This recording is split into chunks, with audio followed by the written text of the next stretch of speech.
The wind hissed through the canyons like a dying man's breath. The sun had long bled into the horizon, leaving the desert in a bruised purple haze. A single horseman rode through that emptiness, his hat pulled low, his face carved by years of dust and regret. His name was Cole Mercer, and every mile he rode carried the weight of a curse he didn't ask for. They said he'd once been a preacher before the gun took the Bible's place in his hand. That was before he buried his brother in the red dirt outside Dry Creek, before the whispers began about the woman in white who never aged, and before the night she told him, "Go deeper, make it quick inside." Those words weren't meant for love, they were a key. And he'd spent 7 years trying to find the lock. Cole had been riding toward Hollow Bend, a forgotten town that didn't exist on any map anymore. Folks said it burned down 40 winters ago. But the telegram he found nailed to his saddle read, "Hollow Bend still breathes." So does she. The handwriting matched no man's he'd ever known. As the wind clawed at his coat, the ghost town came into view.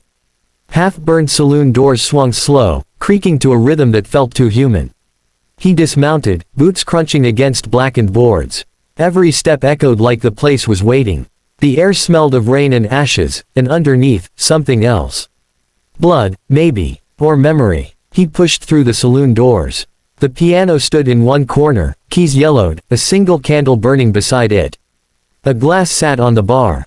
Half full, still warm. "You came back," a voice said from the shadows. Cole turned slow. Out stepped a woman in a tattered white dress. Her hair was silver, her eyes dark as the desert night. She hadn't aged a day since the night he first saw her, the night his brother died. "Evelyn," he whispered. "You remember my name," she said, a sad smile twisting her lips. "That's good. It means the curse still remembers you." Cole's hand twitched toward his gun. "You did this to me." To him. She shook her head. "I warned you. But your brother made his choice." "You both did." He stepped closer, eyes narrowing. "Then tell me why I still wake up every night hearing him scream." She looked past him, out the cracked window where the moon painted the dust silver. "Because he's not dead," she said softly. "Not really." The floor groaned beneath his boots. The piano gave a single, hollow note, though no hand had touched it. Cole's stomach turned cold. "What do you mean, not dead?" She walked toward the bar, fingers trailing across its burned wood. "Your brother wanted power. He wanted to live forever. The curse gave him that. Only, it made him something else." Cole's jaw tightened. "Where is he?" Evelyn's voice trembled. "He's here. Beneath Hollow Bend. Waiting for you to finish what you started." A sound rose from below the floorboards then, faint at first, like wind moaning through cracks. But it wasn't wind. It was breathing. Wet, heavy, and close. Cole drew his gun. "What did you bring me here for?" Evelyn turned, her eyes suddenly bright with tears, or maybe light. "To end it. Only you can. You have his blood." The boards under his boots began to pulse, like the heart of the earth was beating beneath him. Then something snapped, and a black crack split across the floor. Out came a whisper, a voice he knew better than his own. "Cole." His gun fell from his hand. That voice, it was Sam. His brother. But Sam had died screaming under a desert moon, the same night the white dress turned red.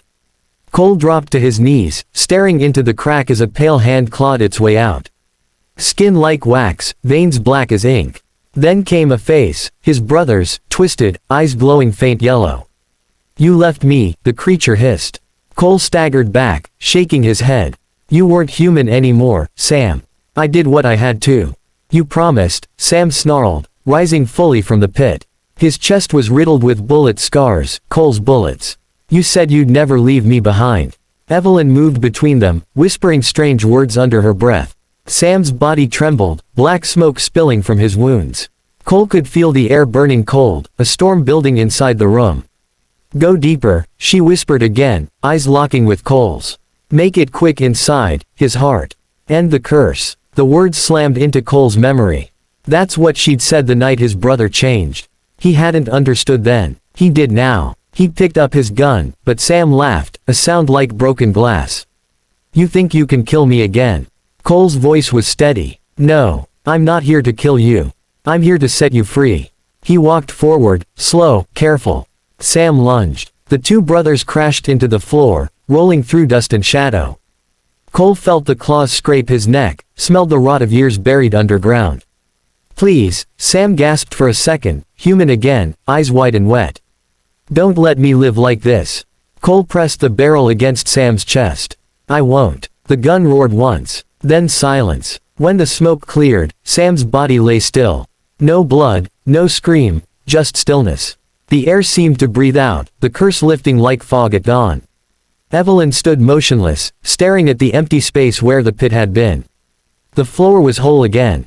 She turned to Cole, her face soft now, fading like a reflection on water.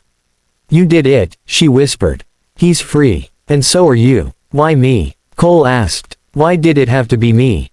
Because redemption only comes to those who've already lost everything.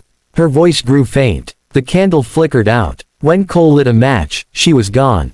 Only her dress remained, folded neatly over a bar stool, untouched by dust or fire. Outside, the night had gone still. No wind, no sound. He walked to his horse, saddle creaking, and looked back once.